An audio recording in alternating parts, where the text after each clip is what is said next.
So നമ്മൾ ഇന്ന് പള്ളിയിലേക്ക് പോകാൻ നിൽക്കുകയാണ്. ഞായറാഴ്ച കുർബാന കണ്ടില്ലെങ്കിലും കുഴപ്പമില്ല, ഞായറാഴ്ച പള്ളിയിലേക്ക് പോകണമെന്ന് നിർബന്ധമൊന്നുമില്ല. ഓൺലൈനായിട്ട് കുർബാന കണ്ടാലും കുഴപ്പമില്ല, പള്ളിയിലേക്ക് തന്നെ പോകണം, വീട്ടിലിരുന്ന് പ്രാർത്ഥിച്ചാൽ മതിയില്ല എന്നൊക്കെ പറഞ്ഞ് നടക്കണ കുറേ ടീമുകളൊക്കെ ഉണ്ട്. എന്താ അവരോടൊക്കെ പറയുക. ഞാൻ എന്തായാലും പള്ളിയിലേക്ക് പോകാൻ നിൽക്കുകയാണ്. പള്ളിയിലേക്ക് പോകണേക്കാൾ മുമ്പ് ഒരു പാള പോലത്തെ ഒരു പാൻറ് ഇട്ടിട്ട് പോകണം. യൂനോ ഇപ്പോഴത്തെ പിള്ളേരുടെ ഫാഷൻ ഇതൊക്കെ കീറിപ്പൊളിഞ്ഞതാണെങ്കിലും യൂനോ ലൂസ് ഫിറ്റാണ് ഇപ്പോഴത്തെ ട്രെൻഡ്. സോ അതിനനുസരിച്ച് നമ്മൾ മാറേണ്ടത്. അപ്പോൾ നോർമലി ഈ പാള പോലത്തെ പാൻറ്റിൻ്റെ ഒപ്പം ഇടാൻ വേറെ ഷർട്ടുകളൊക്കെയാണ് എനിക്ക് ഇഷ്ടമാണ്. നോർമലി കറുത്ത ഷർട്ട് ഇടാറില്ല, സ്റ്റിൽ ഉള്ള ഷർട്ടൊക്കെ ഇടേണ്ട ഇടയ്ക്ക്. So I M wearing black. So ഏകദേശം ഈ ഒരു ഷേപ്പിലാണ് ഞാൻ പോണത്.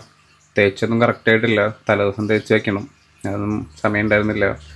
ആൻഡ് ബെൽറ്റ് ഇടണം, ബെൽറ്റ് ഇടാണ്ടുള്ളൊരു ഫാഷൻ എനിക്ക് ഇഷ്ടമല്ല, എന്താണെന്നറിയില്ല.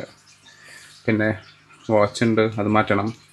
1 2 3 1 2 3 പറഞ്ഞിട്ട് നമ്മൾ വാച്ച് മാറ്റിയിട്ടുണ്ട്. ഒരു ഗോൾഡൻ വാച്ചാണ് ഇട്ടേക്കണേ. സോ തടി കുറഞ്ഞതുകൊണ്ട് ബെൽറ്റ് ഇടാൻ പറ്റാത്ത അവസ്ഥയായി. എന്താല്ലേ. അപ്പോൾ നമ്മൾ ഓൾമോസ്റ്റും റെഡി ഉണ്ട്. നമ്മളിനി പള്ളിയിലേക്ക് പോവാണ്. So see you in church.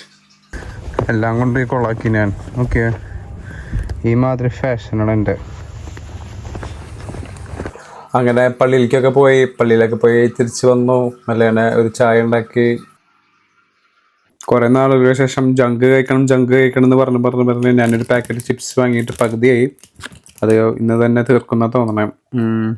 പിന്നെ ചിപ്സും ചായയാണ് ഇന്നത്തെ നമ്മുടെ ഭക്ഷണമല്ല കേട്ടോ, സ്നാക്സ്. സോ നമ്മുടെ വേൾഡ് കപ്പ് ഓൾമോസ്റ്റും തീരാറായി. ഇന്ന് കളിയിൽ അർജന്റീന ജയിച്ച് കഴിഞ്ഞാൽ സ്പെയിൻ പൊട്ടും. സ്പെയിനിന് സെക്കൻഡ് പ്രൈസ് ഉണ്ടാവും. അതൊക്കെ എല്ലാവർക്കും അറിയുന്ന കാര്യമാണ്. സ്പെയിൻ ജയിക്കുകയാണെങ്കിൽ അർജന്റീനയ്ക്ക് സെക്കൻഡ് പ്രൈസ്. മിക്കവാറും അർജന്റീന ജയിക്കാനാണ് ചാൻസ്, ബിക്കോസ് ഞാൻ അവർക്ക് വേണ്ടിയിട്ട് ഓൾറെഡി വിസിൽ വാങ്ങിയിട്ടുണ്ട് അടിക്കാനായിട്ട്. സോ ഇതാണ് അർജന്റീന ഫാൻസിന് വേണ്ടിയിട്ട് ഞാൻ വാങ്ങിയിട്ടുള്ള എൻ്റെ വിസിൽ. ഈ വിസിലിൻ്റെ പ്രത്യേകത എന്താണെന്ന് ചോദിച്ചു കഴിഞ്ഞാൽ, ഇതിൻ്റെ സൗണ്ട് എനിക്ക് മാത്രമേ കേൾക്കാൻ പറ്റുള്ളൂ. പിന്നെ ഈ സാധനം കിടന്ന് കറങ്ങും. വേറൊരു പ്രത്യേകതയും കൂടി ഉണ്ട് ഈ ഒരു വിസിലിന്.